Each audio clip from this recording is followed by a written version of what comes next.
Parler, tiens, des congés parentaux. Québec solidaire qui propose que les surplus records qu'on retrouve en ce moment dans le régime québécois d'assurance parentale, ça serve en priorité à offrir davantage de congés payés aux nouveaux pères. Pour en parler, le député solidaire Alexandre Leduc qui est avec moi. Bonjour. Bonjour. Donc, est-ce que ça vient d'un besoin personnel? Bien, moi, j'ai déjà eu ma petite fille, donc ça ne s'appliquerait pas pour moi, peut-être pour d'autres futurs papas.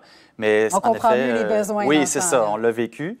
Mais là, ce qu'on constate, c'est qu'il y a juste 5 semaines de base pour le père qui sont utilisables seulement pour lui, qui ne sont pas transférables. Les femmes ont 18 semaines pour les mères. Puis il y a un paquet de 32 semaines à se partager d'un bord ou de l'autre, ou moitié-moitié, comme on le veut.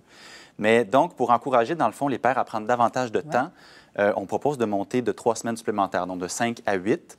Parce qu'on se rend compte, c'est que dans les statistiques, de plus en plus de pères prennent 1 à 5 semaines, les 5 semaines de base qui vont être perdues de toute façon. Ben oui. Mais au-delà de ça, c'est un peu plus difficile. Des fois, c'est parce qu'au travail, c'est plus dérangeant d'aller voir le boss. La période, c'est pas la meilleure période. Exactement, c'est pas évident. Donc, si on rajoute le congé de base en montant la norme, en quelque sorte, pour tout le monde, on espère que plus de pères seront capables d'être présents auprès de leur enfant dans tout bas âge. Là où c'est le plus important, là où c'est le plus intéressant aussi d'être présent, partager les tâches avec la mère, comprendre la vie familiale, développer un lien affectif juste s'impliquer, c'est ça, avec le nouveau bébé. Là. Exact. Et c'est important, et toutes les études sont unanimes là-dessus, là, à gauche comme à droite. Là-dessus, il n'y a pas d'étiquette politique. C'est assez consensuel.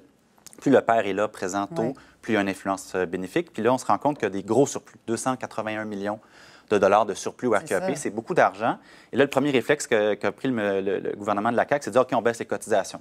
On dit, on n'est pas contre une baisse de cotisation, mais prenons le problème à l'envers. C'est un beau problème, un surplus, puis commençons par voir comment on peut améliorer le régime. Parce qu'il y a déjà eu 2 baisses de cotisation dans les dernières années, 2016 et 2019.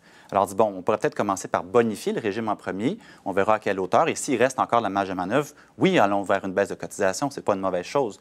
Mais le régime est populaire. De plus en plus de gens l'utilisent. Mais pour les hommes, c'est rare qu'on va au-delà du 5 semaines de base. Alors, on pourrait donner un petit peu plus d'air, améliorer la norme pour tout le monde. Ça serait moins gênant peut-être pour plusieurs hommes d'aller voir le patron après et dire, je vais prendre mon 8 semaines. C'est ça qui est prévu pour tout le monde, sinon je le perds.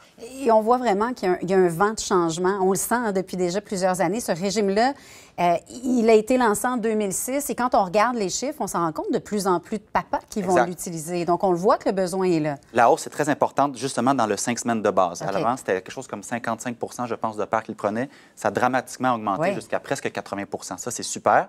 Mais au-delà de ça, le congé parental, ça n'a pas beaucoup changé. On est à peu près 30 ou 40 si je me rappelle bien, de pères qui le prennent. Fait que là, on dit, OK, on va essayer d'aller jouer là-dedans pour donner encore plus d'oxygène.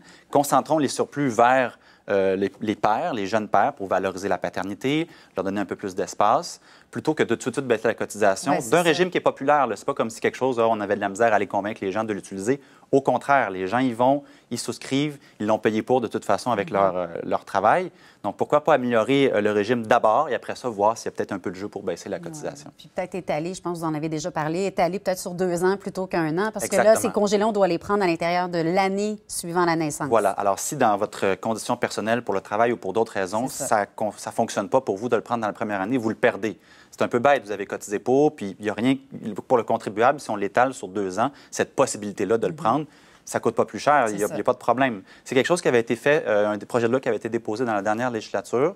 On n'a pas eu le temps de le traiter, malheureusement, mais là, ça serait la bonne occasion de rouvrir le sujet, de faire cette petite modification-là très simple et faciliter la vie, donner plus de flexibilité à l'ensemble des Québécois et des Québécoises. Et ça, on aime ça. Avec le stress du travail, le stress de la vie familiale, de combiner tout ça, c'est pas facile. Quand ça peut être juste un petit peu plus simple, on aime ça comme ça. Merci beaucoup d'avoir été avec nous Bonne ce journée. matin.